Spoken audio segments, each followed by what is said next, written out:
What's up guys, Xanderson977 here today to bring you JoJo's Bizarre Adventure Stardust Crusaders episode 15 review. Whoa, that was a mouthful. Now, this episode of JoJo's Bizarre Adventure, it's pretty interesting and pretty funny, I have to add. In the beginning parts of this chapter, in this anime episode, we see Polnareff go down into the lobby looking for Enyaba to see what happened because he heard all that ruckus. And then, luckily, when he went into the room where Enyaba was trying to hide from him, and Enyaba is there, and what's so funny is the interaction between them. Enyaba is there, can't waiting. She's literally trying to deny herself of going straight for his juggler, going straight for the kill. She's trying as hard as she can to not overreact, to not jump up and just attack him and get him over with. But then at the same time, when she's trying to be calm and don't let it get to her, Polnareff is the one who seems to, for some reason, like her for some reason. And he's there always, kind of overexerting himself than how we normally know him to be, right? He's there massaging her shoulders. He's there talking with her, always, asking her, oh, but what about this? What about your son? And when he mentions son, right at that point, she gets angry. She remembers that he's the one who killed her son, and all that evil wickedness that she wants to do is just itching. She's just itching, looking for a way to finally come out, kill him, get it over with. But then, it eventually reaches a point where she can't contain it any longer, and it's when whole horse all of a sudden started to come from under the chair. She assumed he was dead, but apparently he wasn't dead. He apparently withdrew his bullet at the last minute so that he didn't really get shot through the head or the mouth or whatever that was supposed to happen. So whole horse, upon seeing whole horse, he's like, wait, aren't you the guy we fought before? And then amazingly he turned on at the same time when Enyaba was trying to stab him with the knife, and that's when he realized that really she's trying to kill him, and he holds her off. Well, he tries to hold her off for a while, but we found out that actually what's happened is all those people that they assumed were in the town were actually controlled by Enyaba and her stand the justice.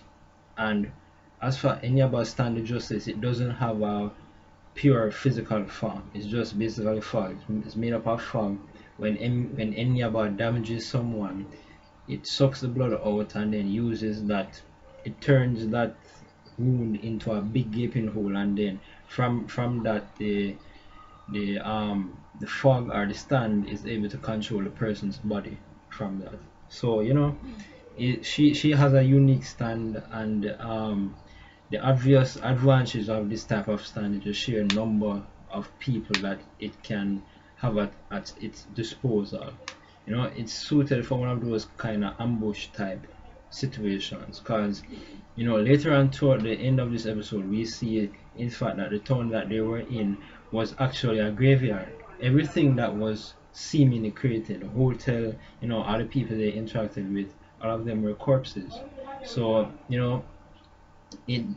her stand is more suited for the type of ambush where she has time to plan, prepare, prepare all of these extravagant circumstances in place so that when the right time comes, she can put off her plan without a hitch.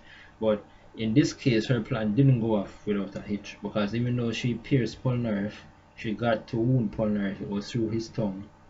It was not necessarily through a major body part, and then she told him to lick the toilet. So that's some funky stuff going on right there. But hope Jotaro was the one who was always suspicious of her. He was first suspicious when she called him Joestar, because out of the blue there's no reason why this old lady who supposedly knows nothing about him should call him Joestar. And then he had that hunch, and because of that hunch, he purposefully told others not to call him by his real name while he was at the hotel, and instead he wrote his name he rewrote his supposedly real name to a different name, so that the name that's supposed to be in the book is not necessarily his real name, and he uses that against Enyaba when he didn't see Poniel for a while, to kind of corner her and bring to the fact that she is in fact a stand user and she is sent from Dio. Then they decide to fight and face off. She decides to send all these bodies at Jotaro, but he disposes of them. Star Platinum easily, dispose of all of them. Very powerful stand. And then from that point on, um, the difficulty came in the fact that because her stand is not made up of a natural physical matter, it was hard for Jotaro to land a hit or to damage her, to even damage Enyaba through the stand. There was no way that at that point it seemed like there was no way that they could win. So whole horse was saying, "Whoa, this is the ultimate stand and all this, and getting all high and mighty up there." But then all of a sudden, Jotaro got this brilliant idea. So all he needed to do was, since it's basically her stand is like a mist, nothing more than that. All he really needed to do is suck up the mist, and from doing that sucking action, she wouldn't be able to breathe, and because she wasn't able to breathe for a very long while, she began to suffocate, and it actually began to it's pretty obvious that that's the way that they ended up defeating her, because at the end of the day, right, which seems to be the determining factor. We've also seen in another previous episode where this stand user had a stand called Yellow Temperance, and that stand itself didn't have any weaknesses. It would just suck and attach itself to you and eat away your body and all of that. It has no weaknesses apparently, and all of that. For all of these amazing stands that we've seen people use, they really all share common weakness, and that weakness is not necessarily the stand itself, but it's because of the mere fact that the stand is connected to a human being, and because of that connection to a human being, is a type of situation where you can always use the connection between the stand user and the stand to defeat the stand user. You can always use it in some way, shape, or form. There will be some kind of weakness from the link between the human user and the stand user that someone can capitalize on in some way, shape, or form to actually defeat the stand user. That's actually the link right there for all these amazing stands.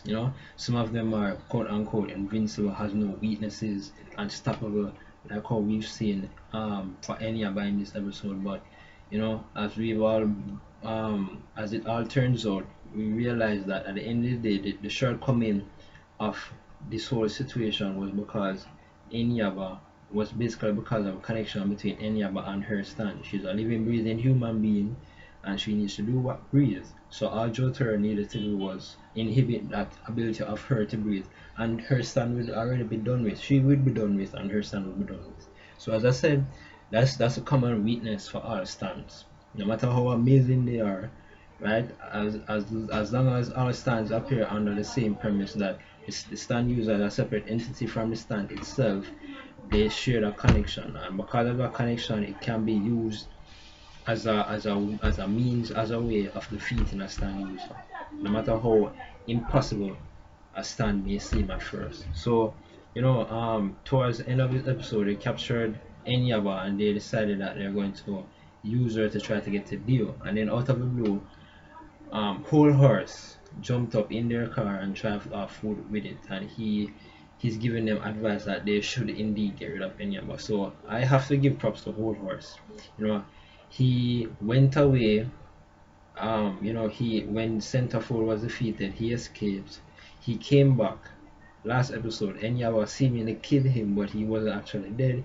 And then he's going away again. So Whole Horse seems to be one of those reappearing villains. He always reappear, and I don't think this is the last time that we will see Whole Horse. So overall, I thought it was an okay episode of JoJo's Bizarre Adventure. I liked it pretty much. With the story progression, now they're hoping to set their sights on Dio. Once they get to a town and can use where Jotaro's grandfather will be able to use his stand Hermit Purple, and they can find out what they need to do next to reach Dio. how many stand users he has left, etc. So as I said, that's it. That's my review. Remember to rate, comment, subscribe. Sayonara.